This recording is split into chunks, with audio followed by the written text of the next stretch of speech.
एक बार की बात है, देवर्षि नारद के मन में यह अभिमान पैदा हो गया कि वे ही भगवान विष्णु के सबसे बड़े भक्त हैं।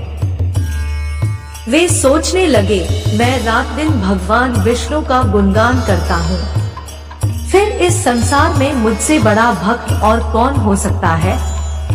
किंतु पता नहीं श्रीहरि मुझे ऐसा समझते हैं या नहीं।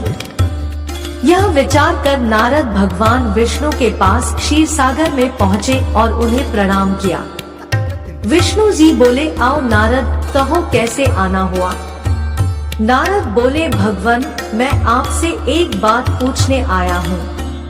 भगवान विष्णु बोले, मैं तुम्हारे मन की बात जानता हूँ नारद, फिर भी तुम्हारे मुंह से सुनना चाहता हूँ। नारद ने कहा, हे देव, मैं जीवन भर आपका गुणगान करता रहा हूँ, पल पल हर क्षण मुझे बस आपका ही ध्यान रहता है। आप मुझे यह बताइए कि क्या मुझसे भी बड़ा आपका कोई अन्य भक्त है संसार में। भगवान विष्णु समझ तो पहले ही गए थे कि नारद को अपनी भक्ति पर अभिमान पैदा हो गया है, किंतु अपने मन की बात छुपाकर वे बोले, नारद, इस प्रश्न के लिए तो तुम्हें मेरे साथ मृत्यु लोक चलना पड़ेगा। नारद बोले, ठीक है भगवान, मैं मृत्यु लोक चलने के लिए तैयार हूँ। भगवान विष्णु नारद को लेकर मृत्यु लोक चल पड़े। धरती पर पहुंचकर दोनों ने किसान का भेष धारण किया और एक गांव के किनारे बनी एक झोपड़ी की ओर चल पड़े। विष्णु बोले, नारद, मेरा एक बहुत बड़ा भक्त यहाँ इस कुटिया में रहता है। आश्चर्य है, क्या मुझसे बढ़कर भी किसी की भक्ति हो सकती है। नारद के मुख से निकला, क्या वह भी मेरी तरह आपका ध्यान लगाए रहता है। आओ स्वयं ही जान लोगे। विष्णु ने कहा और उस कुटिया की ओर बढ़ गए। किसान उस समय कुटिया के बाहर अपनी गाय को बांध रहा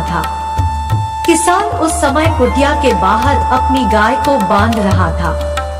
उसके मुख से हरि हरि गोविंद का स्वर निकल रहा था।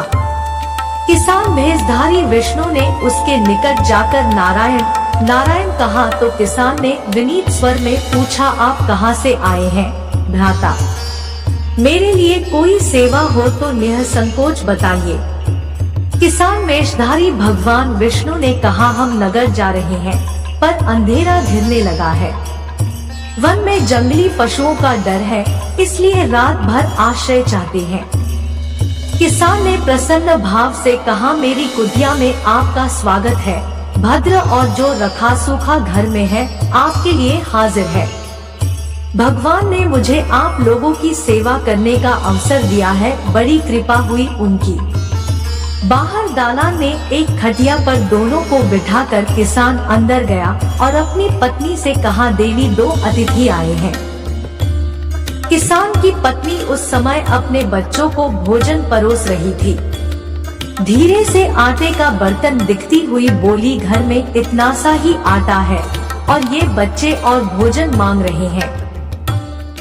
किसान बोला, कोई बात नहीं, हम अतिथियों को भरपेट भोजन कराएंगे। तुम बच्चों को आज कांजी बनाकर पिला देना।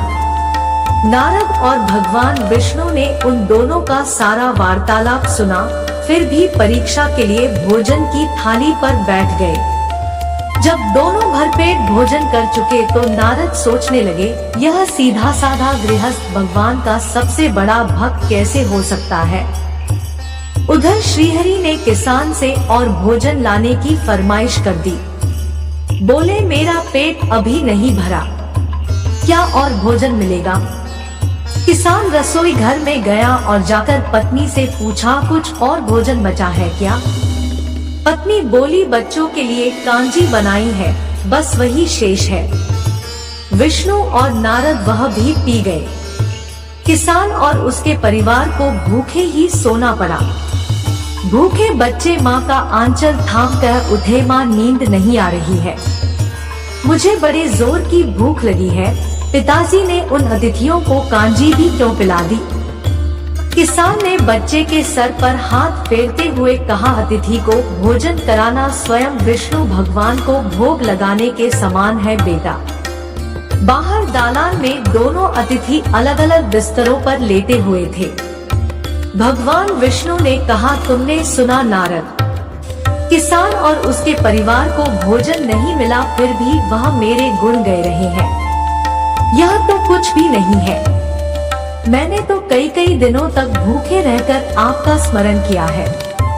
अगले दिन सुबह उन्होंने देखा किसान भगवान विष्णु की मूर्ति के सामने कह रहा था, गोविंद हरि हरि, तुम सदा मेरे मन में बसे रहो, बस मुझे कुछ और नहीं चाहिए। फिर दोनों अतिथियों से बोला, हरि की बड़ी कृपा है, वही जग का रखवाला है, प्रभु की दया से रात को कोई कष्ट तो नहीं हुआ। जब तक आपका जी चाहे तब तक आप दोनों यहाँ रहे। मैं खेत पर जा रहा हूँ। किसान भेषधारी श्री हरि बोले, हम भी तुम्हारे साथ चलेंगे यदि तुम्हें कोई आपत्ति न हो तो। नारद और विष्णु भगवान किसान के साथ उसके खेत पर गए। किसान बोला, यही है अपना खेत, अब मैं अपना काम करूँगा। गोविंद हरि हरि। नारद बोले, तुम तो सत्पुरुष हो, भगवान के बड़े भक्त हो, हर घड़ी उनका नाम लेते रहते हो। किसान बोला, अरे कहाँ, काम से जब भी थोड़ा बहुत समय मिलता है तभी उनका नाम लेता हूँ। नारद ने पूछा, कब कब मिलता है समय? किसान बोला, सुबह उठता हूँ तब, रात को सोता हूँ तब, और दिन में जब भी काम से समय मिल जाए। ओ समझा, नारद के मुख से निकला। दोनों जब किसान से विदा लेकर चले तो नारद ने व्यंग्यात्मक स्वर में कहा, आपने सुना भगवान, वह सुबह शाम 2 बार ही आपका स्मरण करता है, जबकि मैं हर समय ध्यान करता हूँ, फिर भी आप उसे महान भक्त बताते हैं। नारद की बात सुनकर श्रीहरि चुप रहे, किंतु मन ही मन उन्होंने कहा, कारण भी जान जाओगे नारद। विष्णु ने एक कलश को तेल से लबालब भरकर नारद को दे दिया और बोले, नारद इसे अपने सिर पर रखकर बिना हाथ लगाए सामने वाली पहाड़ी तक ले चलो। ध्यान रहे इस कलश में रखे तेल की एक बूंद भी जमीन पर गिरने न पाए। नारद बोले, यह कार्य सहज तो नहीं है। यह कहकर नारद ने कलश सिर पर रख लिया और पहाड़ी की ओर चल दिए। नारद पहाड़ी तक गए और लौट आए। विष्णु बोले, लौट आए नारद, ठीक है, अब यह बताओ कि इतनी दूर जाने और आने में तुमने कितनी बार मेरा स्मरण किया है?